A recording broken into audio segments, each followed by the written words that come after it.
Урматтуу мекендештер, сабырдын түбү сары алтын дегендей, башка түшкөн ар бир акыбалды сабыр менен гана жеңбесек, ачууга алдырып, көп нерсеге жетишпей, кийин өкүнүп гана жүрөбүз. Тагыраак айтканда, сөздүн учугу азыркы Саха, Якутия өлкөсүндө болгон окуя боюнча. Жана ошол жерде иштеген кыргыз улутундагы жарандарга кол салып, куугун туктагандарды Якутиянын полковниги Николай Кульбертиновдун айтуусу боюнча административдүү штраф салып, өз жазаларын алышат деп элди биримдикке, достукка чакырды. Маалыматты кабарлаган Жаштар Сити каналы Анварбек Ашимов болду. Каналга катталып, лайк басыңыздар. Города Якутска. В связи с тяжким преступлением, которое совершено уроженцем Республики Киргизия, в городе сохраняется определенная оперативная остановка.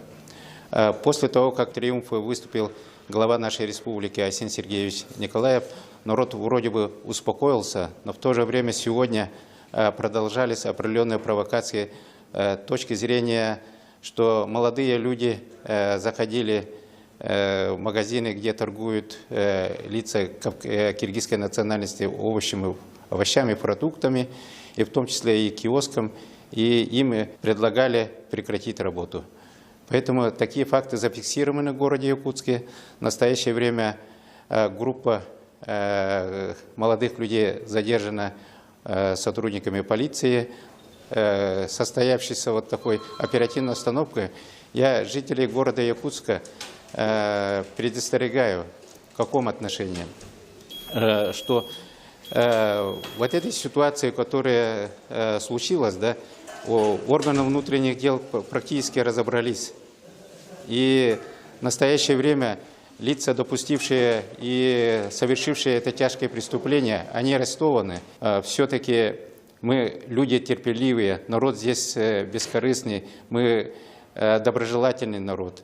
Поэтому хочется, чтобы на вот фоне этих событий, чтобы мы не разжигали определенную рознь и не создавали искусственно, чтобы эта остановка сохранялась.